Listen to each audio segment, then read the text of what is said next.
Om Vishnu Padaya Krishna Presthaya Bhutale Srimate Bhakti Vedanta Swamin Nitinamine Namaste Saraswate Deve Gauravani Pracharine Nirvishesha Shunyavadi Paschatya Deshatarine Jaya Shri Krishna Chaitanya Prabhu Nityananda Shri Advaita Gadadhara Srivasadi Gaura Bhakta Vrinda Hare Krishna, Krishna Krishna, Hare Hare, Hare Rama, Rama Rama, Hare Hare. Narayanam Namaskritya Naranchaiva Narottamam Devim Saraswatim Vyasam Tato Jayam Mudirayet Nashtaprayeshu Abhadreshu Nityam Bhagavata Sevaya Bhagavati Uttama Shloke Bhaktir Bhavati Naishtiki. Reading from Srimad Bhagavatam, Canto 3, Canto 1, Creation, Chapter 3, Krishna is the source of all incarnations, Text 12. ततः सप्तम आकूत्यां रुचेर्यज्ञोऽभ्यजायत स यामाद्यैः सुरगणैः अपात् स्वायम्भुवान्तरम्. Translation and purport by His Divine Grace Abhay Charanaravinda Bhakti Vedanta Swami Prabhupada. Translation. Srila Sutta Goswami continued. The seventh incarnation was Yajna, the son of Prajapati Ruchi, and his wife Akuti. He controlled the period during the change of the Swayambhuva Manu and was assisted by demigods such as his son Yama. Purport by Srila Prabhupada. The administrative posts occupied by the demigods for maintaining the regulations of the material world are offered to the highly elevated pious living beings. When there is a scarcity of such pious living beings, the Lord incarnates himself as Brahma, Prajapati, Indra, etc., and takes up the charge. During the period of Swayambhuva Manu, the present period is of Vaivasvata Manu. During the period of Swayambhuva Manu, there was no suitable living being who could occupy the post of Indra, the king of the Indraloka or heaven planet. The Lord himself at that time became Indra. Assisted by his own sons like Yama and other demigods, Lord Yajna ruled the administration of the universal affairs. Thus ends the Bhakti Vedanta purport. So, in this chapter, we are discussing about the incarnations of the Supreme Personality of Godhead. And all these incarnations appear in this material world at a particular time and they execute wonderful activities, they perform superhuman activities. And through these activities, the Lord establishes dharma in this material world. Now, the question may be asked, to establish dharma, the Lord should just come once and establish dharma and go away. Why is he coming multiple times? Why is he coming in so many forms? And in each incarnation, he is establishing dharma. If he has already established dharma, why another incarnation has to come and re-establish dharma? This is a question. This is a genuine question. Now, the answer to this is that in this material world always goes through changes. Nothing is permanent in this material world. Even the principles of human society keep changing from time to time. Because whenever the ruler changes, whenever the king changes, there is a new trend or a new set of rules and regulations, a new set of human societal norms which are introduced by different rulers. Now, all these rulers are not devotees of the Supreme Lord, because in the material world there are both devotees and non devotees living. In the spiritual world, only devotees of the Lord live.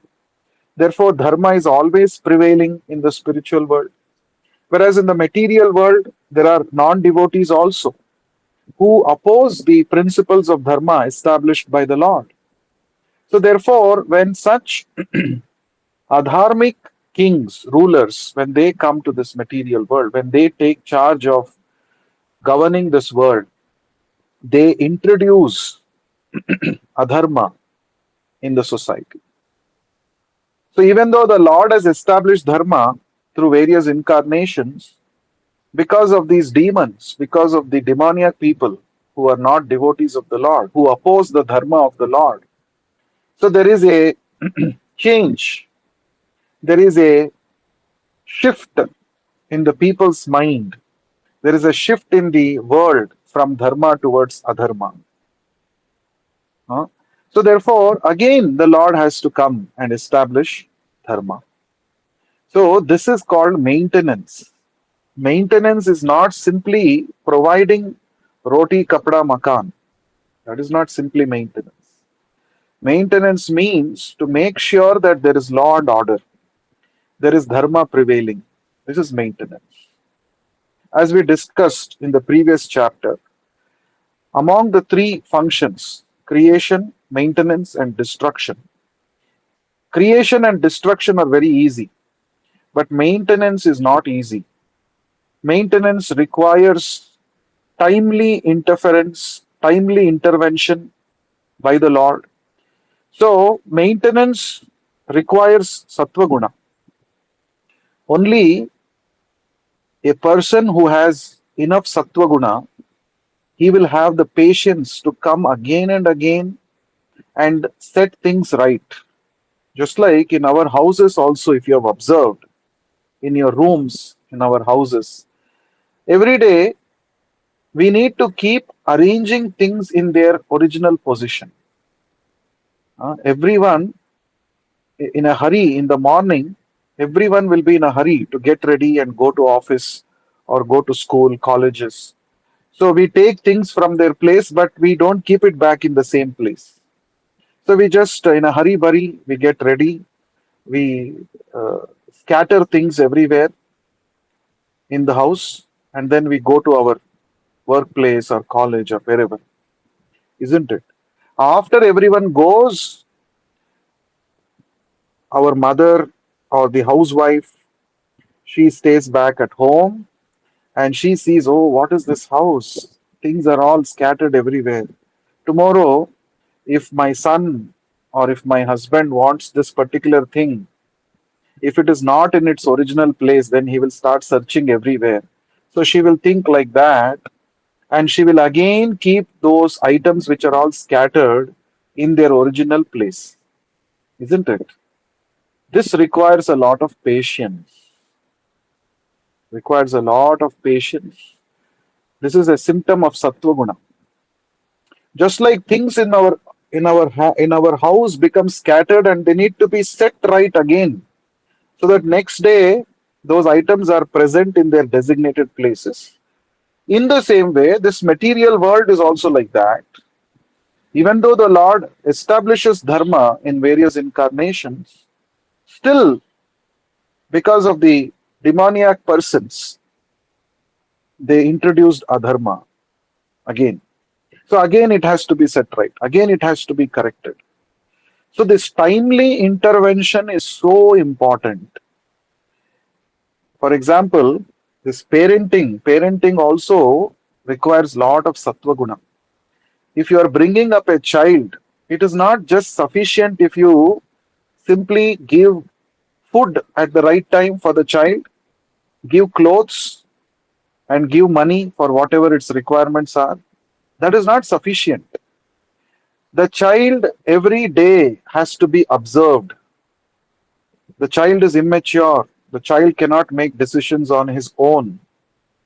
So it is quite possible that he may go somewhere outside, mix with other children or other people, he may get exposed to so many wrong ideas of this world, and he may get influenced by others, and he may go on the wrong path.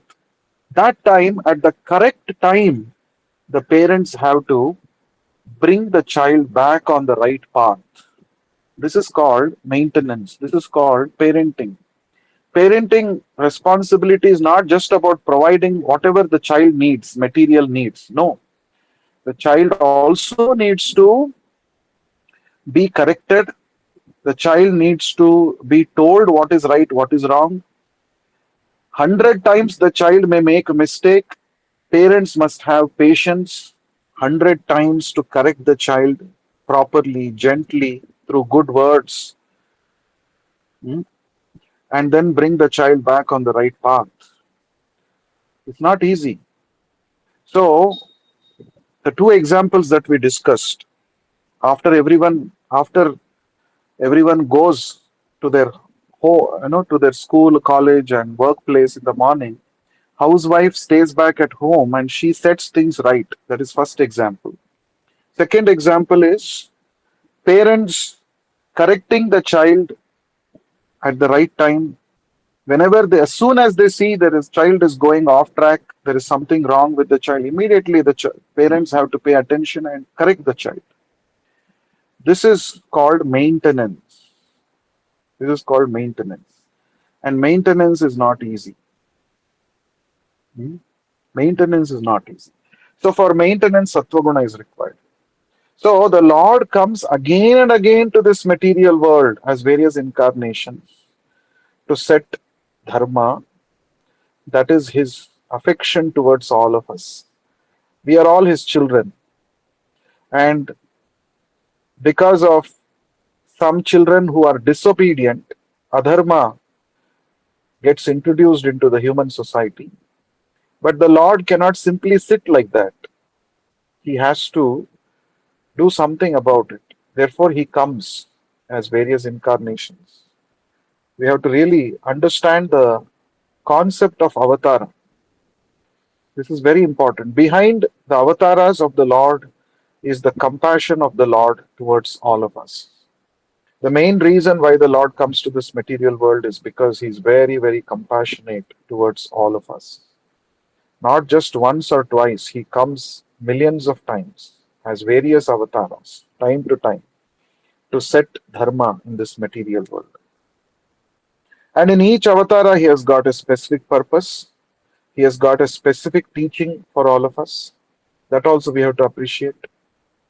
It's not that always the Lord will come as, let's say, previously we discussed Naranarayana Rishi. Naranarayana Rishis, they are twin incarnations of the Supreme Lord. They came for the purpose of teaching about austerity, tapasya. It's not that in all incarnations the Lord wants to teach tapasya only. No, in different incarnations, the Lord wants to achieve different purposes.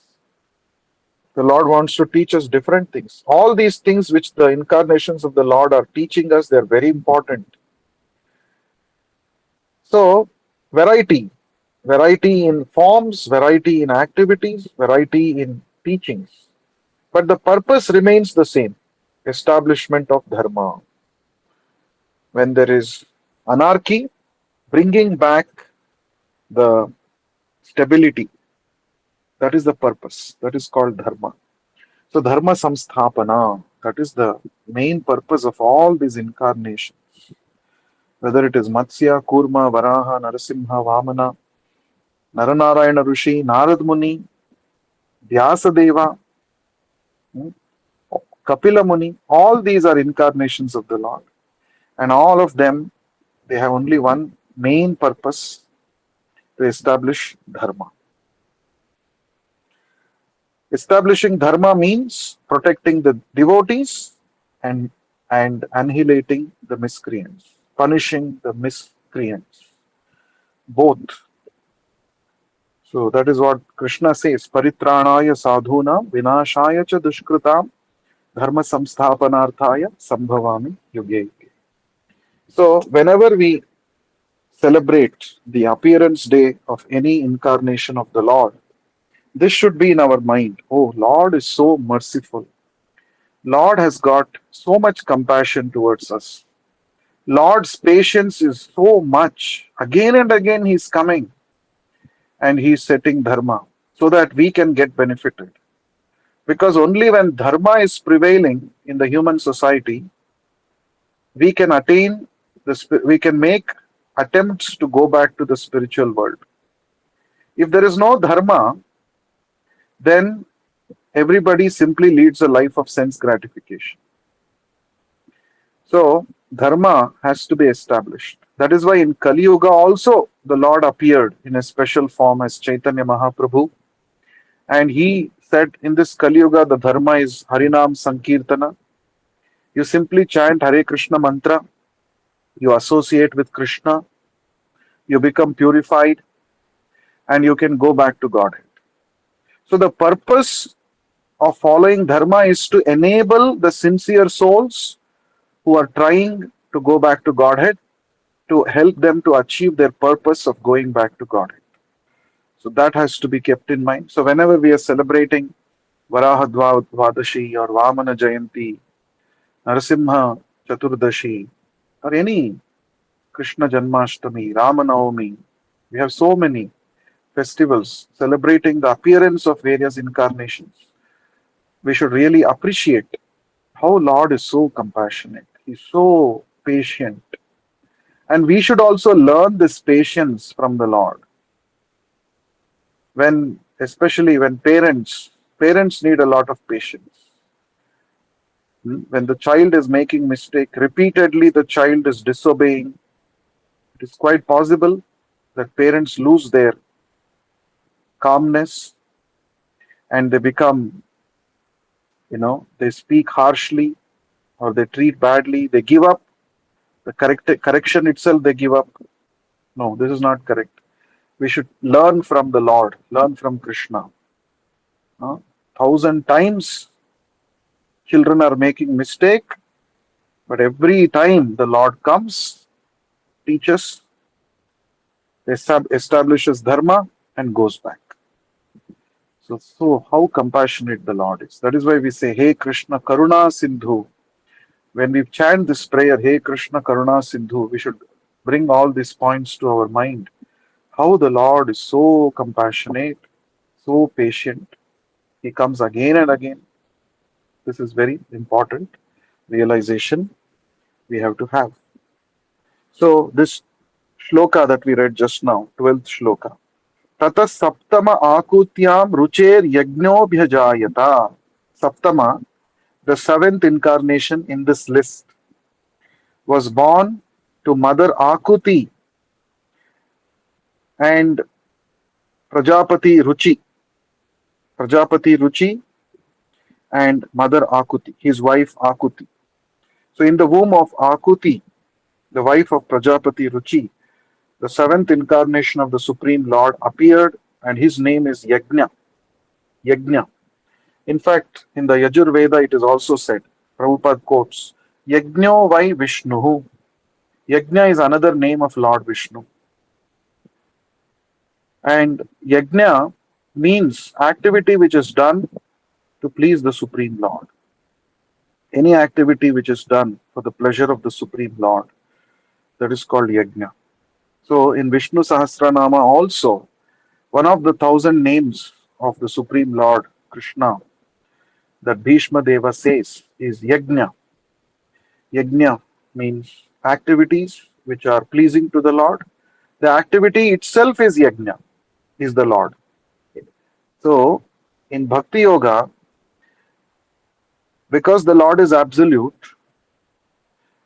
anything connected with the Lord is of the same nature as the Lord. So if you are chanting the holy name, there is no difference between the holy name and the Lord. There is no difference between the chanting process and the Lord himself. If you are cooking prasadam, cooking bhoga to offer to the Lord, that cooking is also yajna because it is going to be offered to the Lord. So therefore, Every activity that is done in Krishna consciousness is a yajna. It is not different from the Lord because its sole intention is to please the Lord. So that's the significance of the name yajna. And of course, Chaitanya Mahaprabhu said in Kali Yuga, fire yajna is not practical. Sankirtana yajna is the most practical that everybody should practice in Kali Yuga. So that is the yajna for Kali Yuga. Yajnai Sankirtana Prayaihi Yajantihi Sumedhasaha. Bhagavatam says those who are Sumedhasaha, those who are very intelligent, in Kali Yuga they take up this Sankirtana Yajna and worship the Supreme Personality of Godhead. So that is the significance of the word Yajna. So this incarnation of the Lord who appeared as the son of Prajapati Ruchi and Mother Akuti was known as Yajna. And what did he do? Sayamadhyaihi Suraganaihi Apat Swayambhuvantaram. He appeared during the time of Swayambhuva Manu, during the period of change of the Swayambhuva Manu. Manvantara it is called. Antaram means changing. Manvantara means change of Manu. As we discussed earlier, in one particular day of Brahma, there are 14 Manus, 14 Manvantaras. That means 14 Manus rule and they change.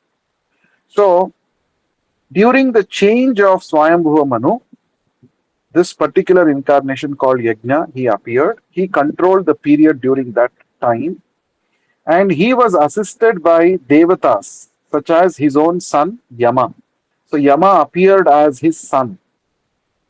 In every Manvantara, there is a different set of Devatas who are appointed by Lord Brahma.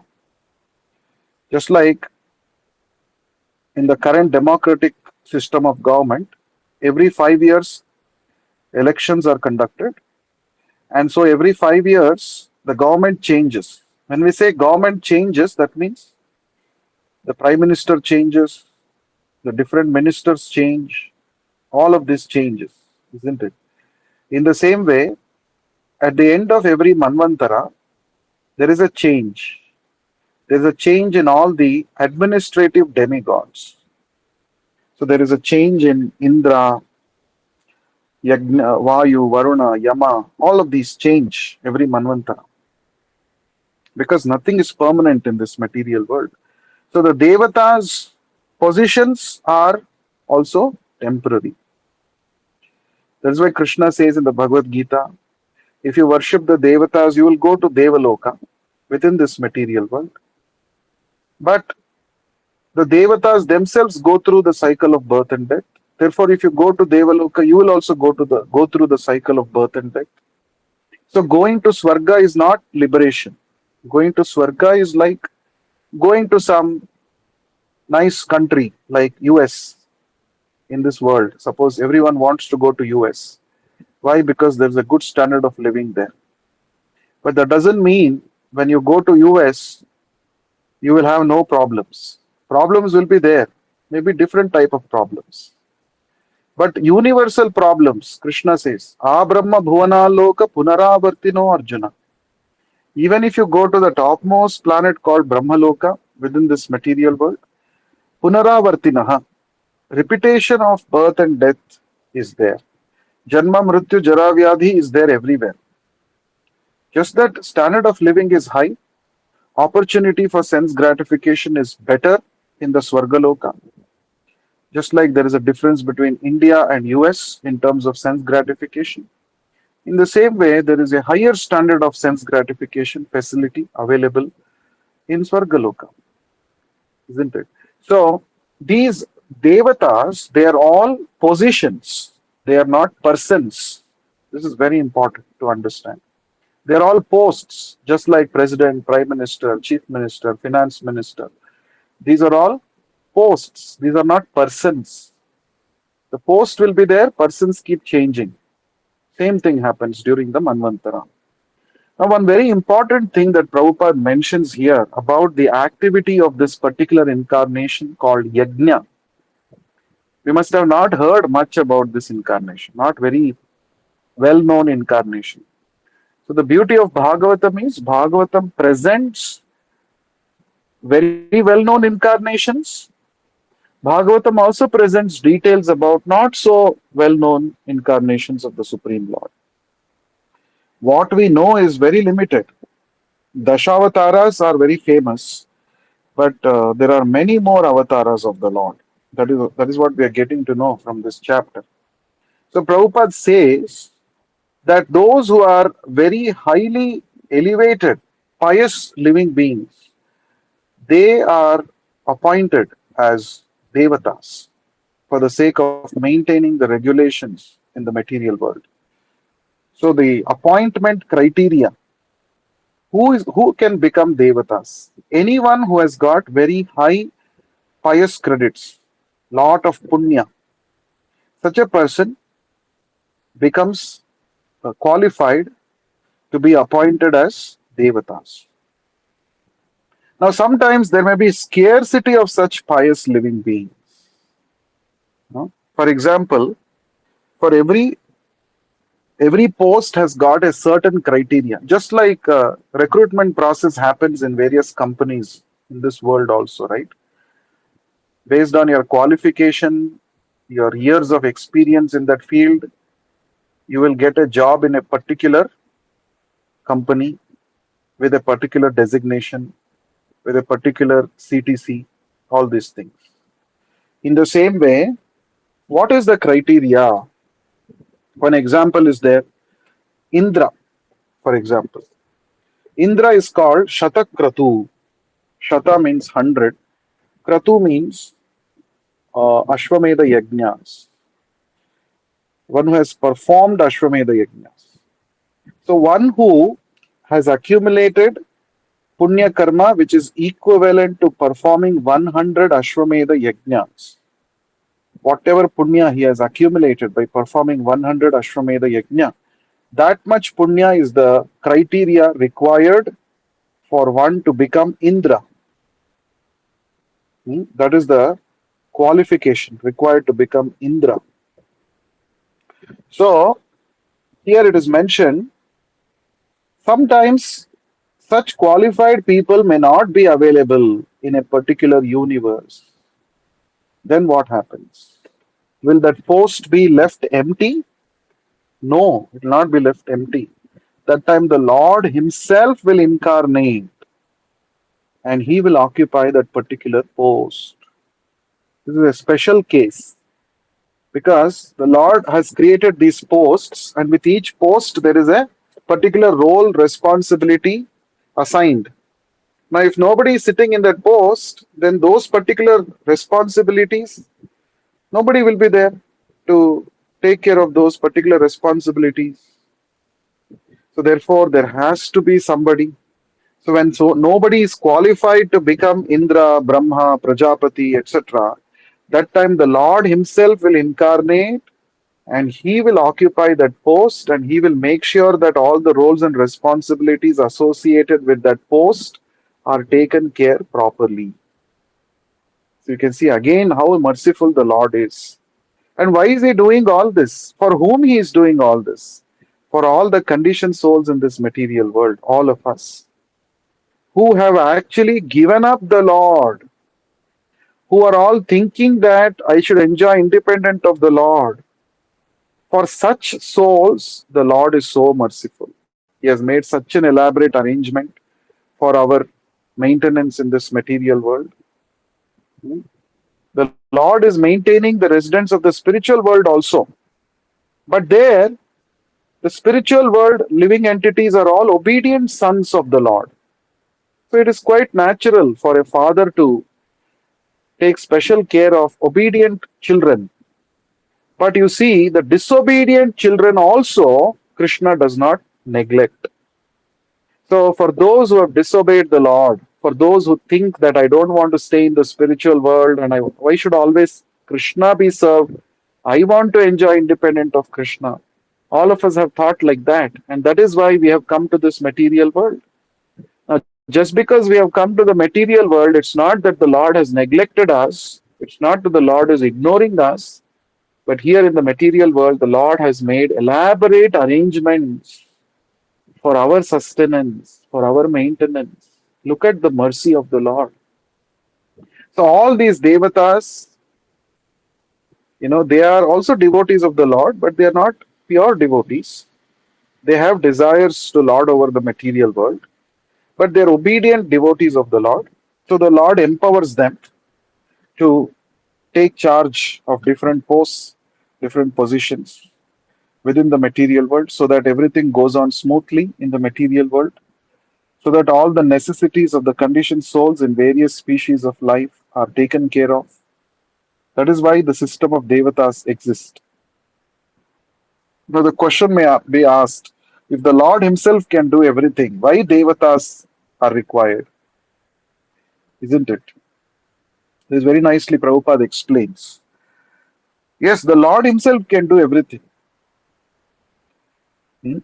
Just like Rama, Lord Ramachandra, by chanting his holy name, Hanumanji could jump over the 100 Yojana ocean.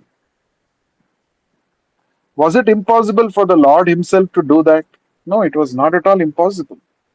Then why did the Lord engage all the Vanaras to build Ram Setu, to build a bridge across the ocean?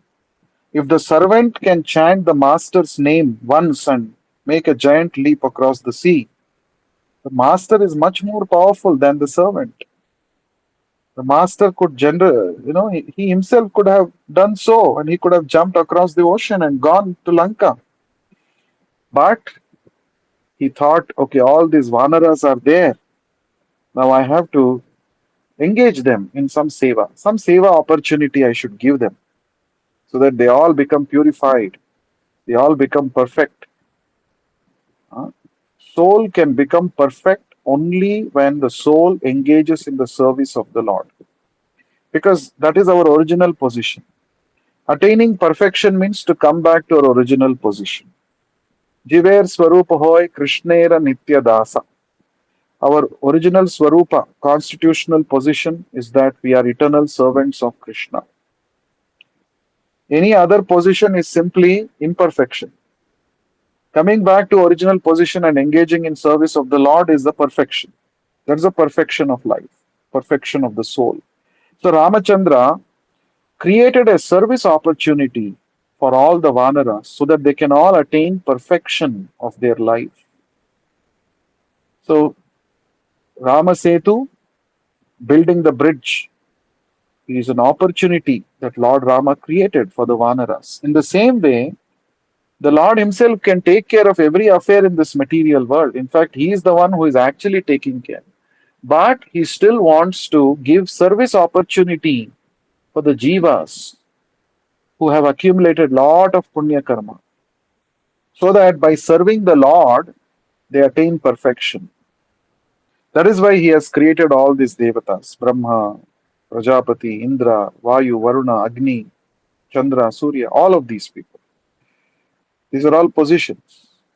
So, by allowing these different devatas to assist him in maintenance of this material world, the Lord is actually showing a special favor upon these devatas. It's not that Lord is incapable of executing all the universal affairs. Oh, he is depending on the devatas. Without the devatas, the Lord cannot do anything. No, it is not like that.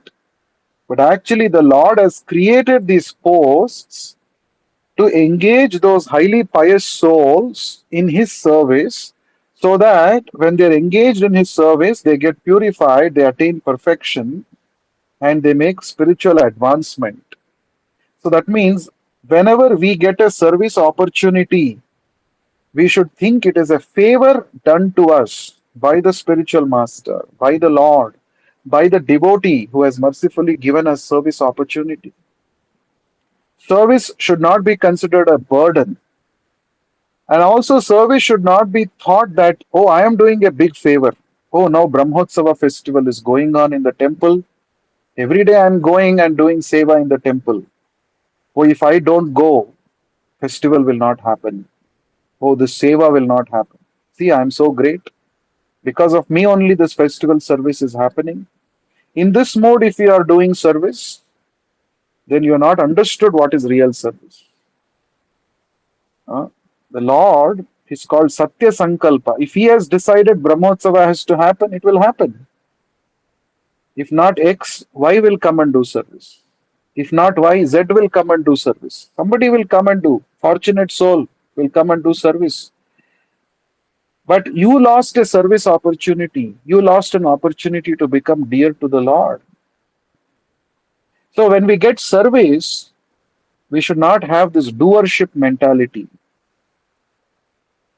We should have this mentality of being a recipient of the Lord's mercy. Oh, I got seva means it's a mercy. Even great devatas don't get opportunity to participate in Brahmotsava celebrations and do volunteer service. Devatas also don't get opportunity. Hmm? I have got. Oh, this is the causeless mercy of my spiritual master, Srila Prabhupada. Hmm? Not only Brahmotsava, any service opportunity, all services in relationship with Krishna, they're all very, very rare. If we can be an instrument in pure devotee's mission and serve Krishna in one or the other way, we are actually blessed. We are called Bhagyavan, very much, very, very fortunate. Hmm? So here we are seeing when during the Swayambhuva Manu, there was no suitable living entity who had enough pious credits to occupy the post of Indra. That time the Lord himself took the position of Indra. That is this incarnation called Yajna that we read about just now.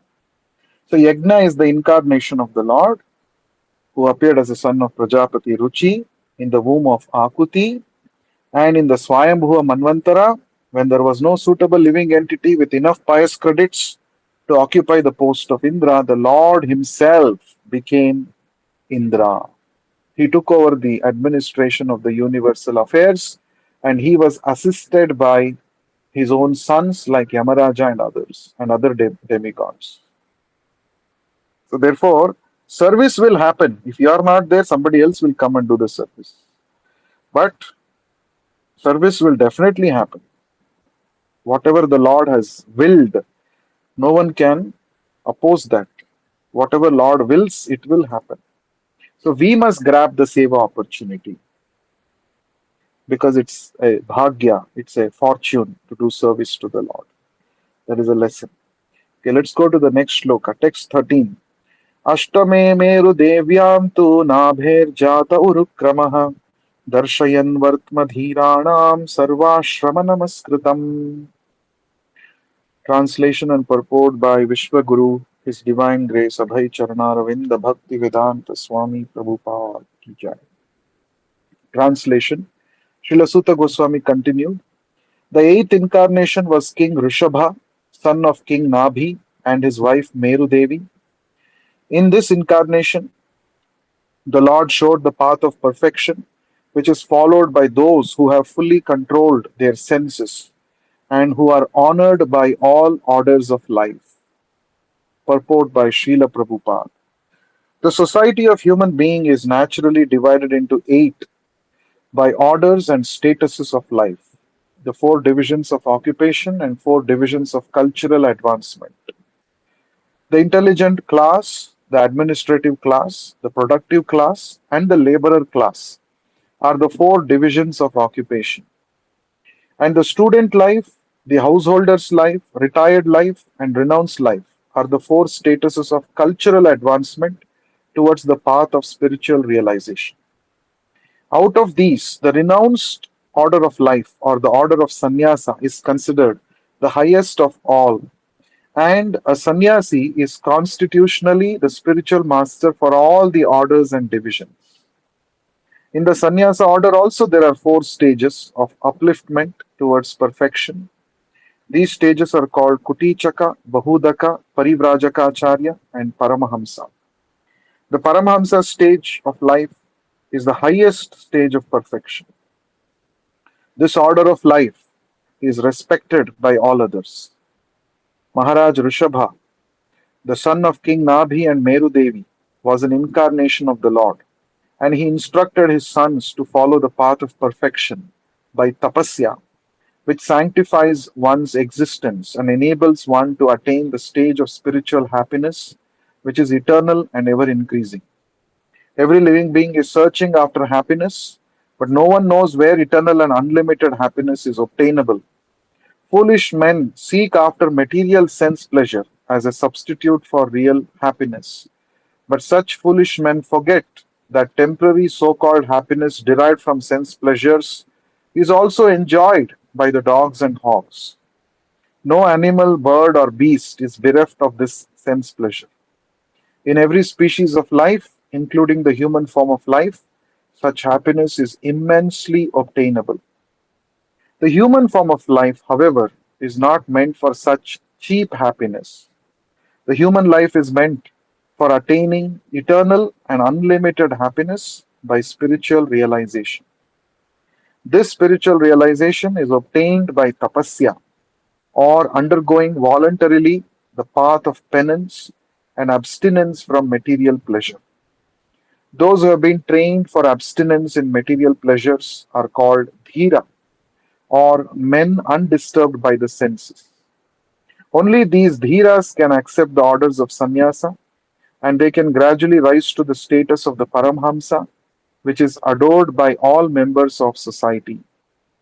King Rishabha propagated this mission, and at the last stage, he became completely aloof from the material bodily needs, which is a rare stage not to be imitated by foolish men, but to be worshipped by all.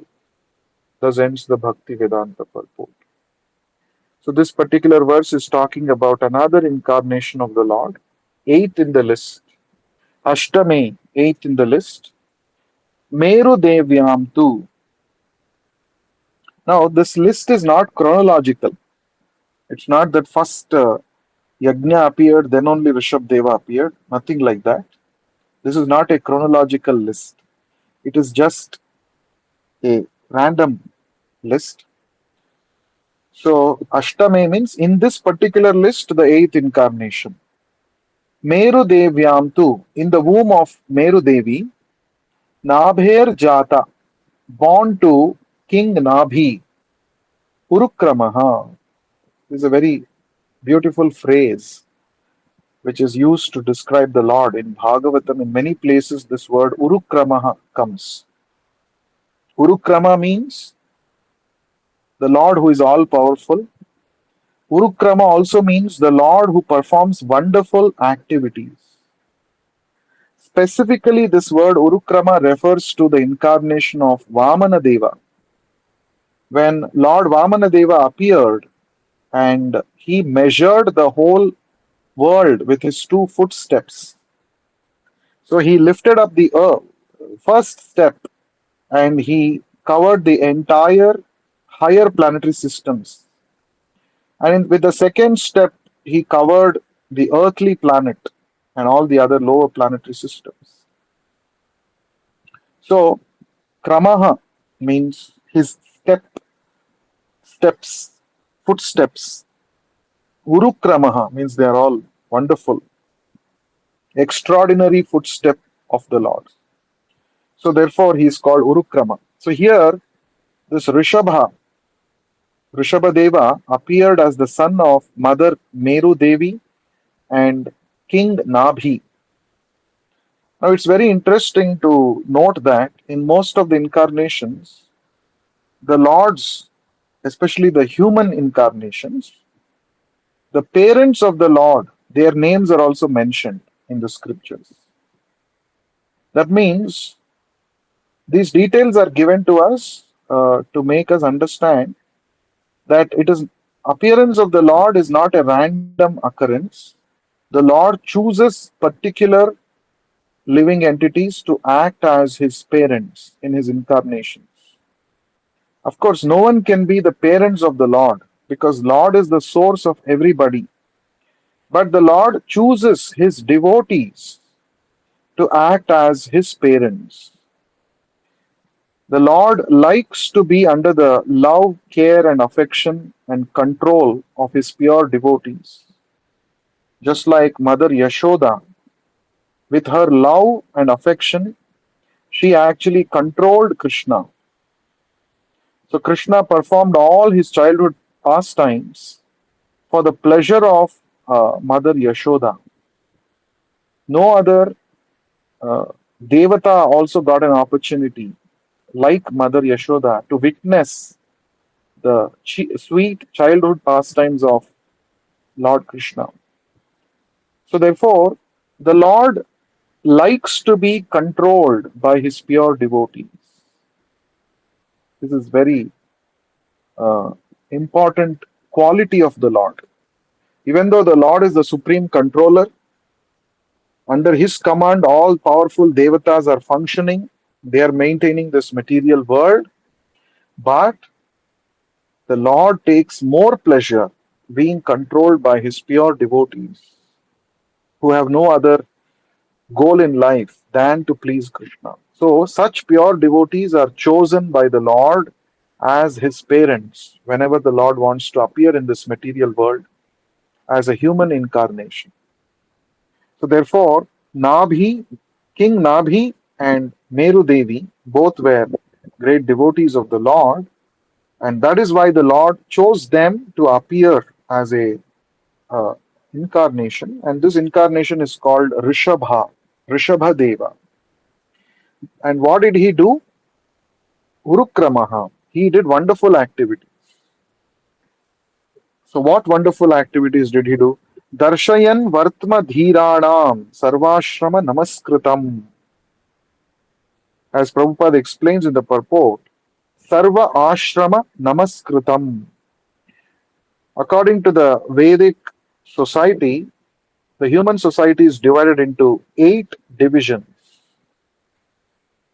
Two types of divisions are there. One is the divisions for social order, the other one is a divisions for spiritual order. So, 4 social orders and 4 spiritual orders.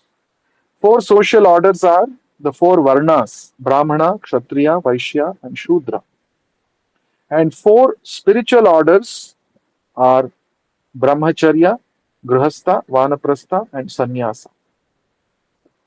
So, these are the 8 divisions which are required in a civilized human being so that everybody can be guided properly, systematically towards the highest goal of life. So the 4 social orders ensure that according to guna, karma, and swabhava, every person is engaged in a particular occupational duty, right? Somebody is intellectual, is called a brahmana.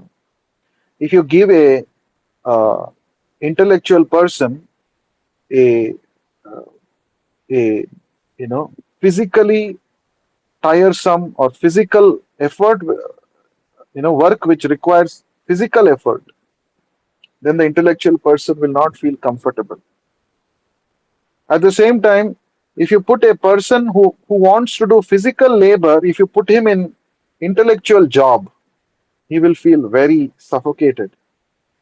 Many times people keep saying that I don't have job satisfaction. So in Kali Yuga, because there is no proper Varna system, therefore people are placed in wrong jobs and nobody notices their inclination. And today, because of IT boom, industrial revolution, post that, so everybody is simply being trained to be a physical laborer. So somebody may have an intellectual mindset, but he's ending up in a physical job, and that makes him tired. That makes him not just physically tired, mentally tired. That is a problem in Kali Yuga. Unemployment is one problem, but wrong employment is another bigger problem actually. So if the guna, karma, swabhava is not matching your occupation, then it creates lot of problems in life.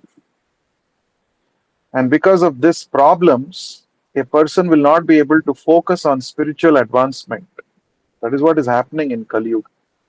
That is why in the Vedic society, this proper divisions of labor, the 4 Varnas, was recommended, it was practiced, it was followed. So, From the beginning of one's life, a particular person, his inclination was studied and he was given a particular role to play in the society. So if your job is suiting your guna karma swabhava, then you will be very happy and satisfied with your job, and you will also be able to focus on your spiritual advancement. That is the plan in the Vedic society. So these four are the four social orders. As far as the four spiritual orders are concerned, that is brahmacharya, the student life, then gruhastha, a householder's life, and third one is vanaprastha, a person who focuses more on austerities and tapasya to attain perfection, and lastly sannyasa, the renounced order of life. So a sannyasi is said to be sarvashrama namaskritam. He is supposed to be worshipable for all the remaining seven orders of life because he has attained the highest stage of spiritual advancement.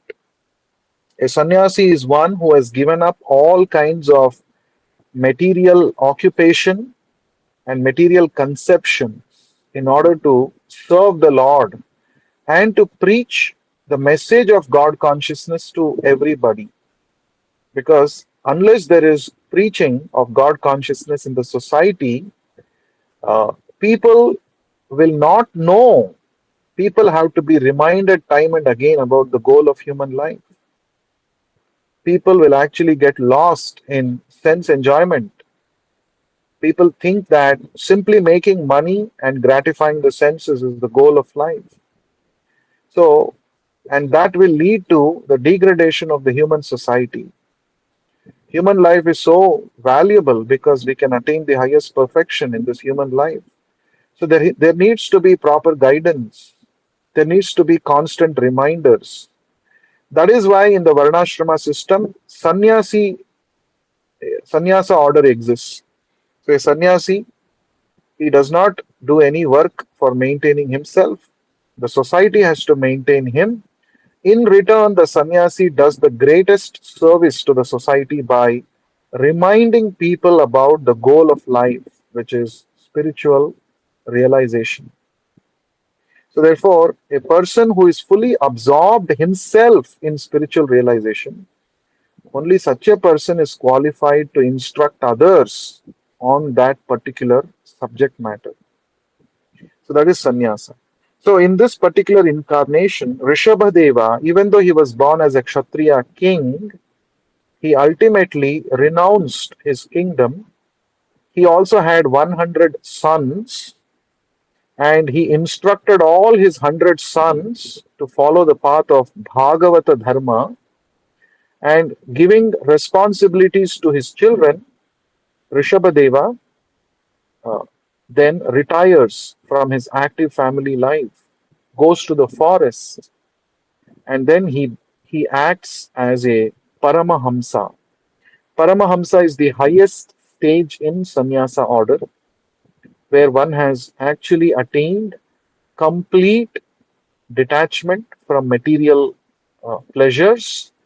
One has attained complete control over mind and senses. That is called Paramahamsa. A liberated soul, in other words. Paramahamsa means a liberated soul.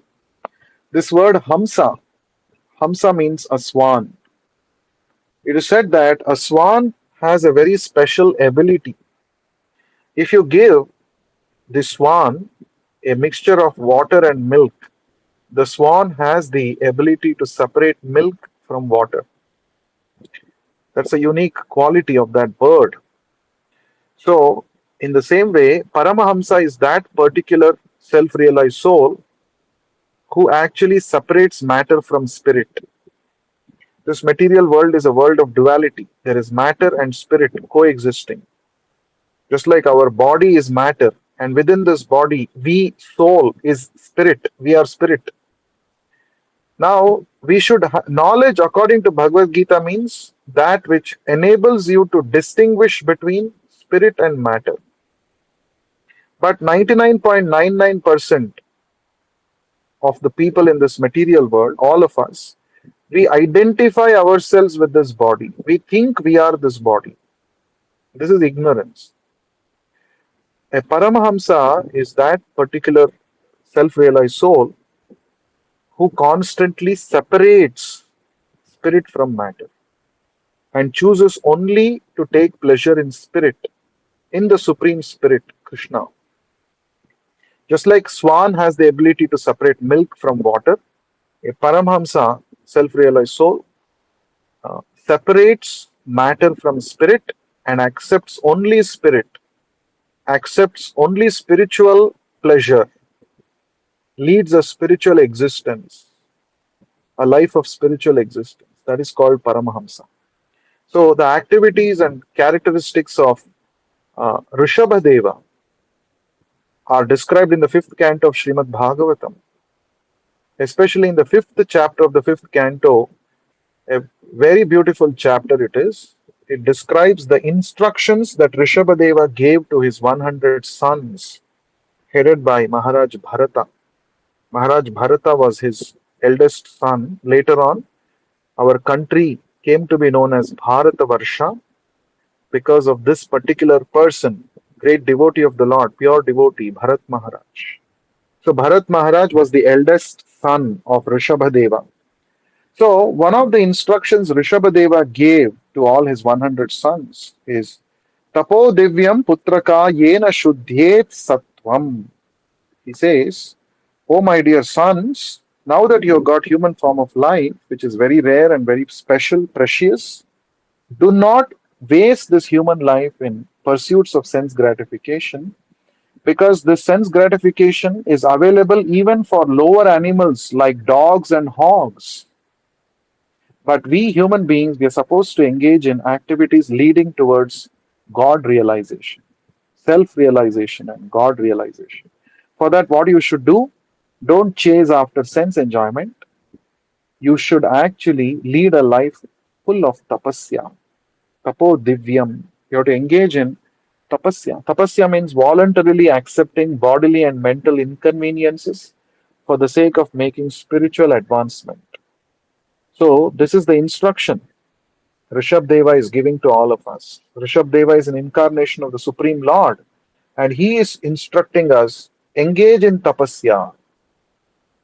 In the previous chapter, we have understood Vasudeva Paro Tapaha, Vasudeva Para Tapaha. Purpose of all tapasya is to please Vasudeva. If you may be doing some tapasya, but if it is not pleasing Vasudeva, Krishna, then your tapasya is useless. आराधितो यदि हरि तपसा तत किम नाराधितो यदि हरि तपसा तत किम. I'll just take 2 more minutes. Tatak kim means what is the use? Aradhito yadi hari tapasa tatak kim. If you are already engaged in worshipping the Supreme Personality of Godhead, Hari, what is the use of doing so much tapasya? Because already you have attained the perfection. Naradhito yadi hari. If you are not engaged in tapasya, if you're not engaged in devotional service to the Lord, then still, what is the use of your tapasya? It is of no use. So, tapasya means to chant the holy names of the Lord in Kali Yuga. Srila Prabhupada has recommended chant 16 rounds of Hare Krishna Mahamantra nicely, hear attentively, and also follow the four regulative principles. This is the minimum tapasya that is recommended for everybody in Kali Yuga, for those who want to make spiritual advancement. This tapasya pleases Hari, pleases Krishna. Chant Hare Krishna, Krishna Krishna, Hare Hare, Hare Rama, Rama Rama, Hare Hare. Chant audibly, attentively, mindfully, and also follow the four regulative principles. No meat eating, no intoxication, no gambling, no illicit sex. So when we do this, this will please the Lord very much. And when the Lord is pleased, then we can attain the highest perfection of life. So Rishabh Deva is teaching us to engage in tapasya for self-purification and for pleasing the Supreme Lord. That is the purpose of Rishabh Deva's incarnation. More details about Rishabh Deva we can see when we study the fifth canto of Srimad Bhagavatam. So with this, we come to the end of today's session. Thank you all for joining the session. We shall meet again uh, tomorrow with the next set of shlokas. Thank you. Hare Krishna. Granthara Srimad Bhagavatam ki jai. Jagat Guru Srila Prabhupada ki jai. Hare Krishna. Hare Hare Krishna Krishna. Prabhuji.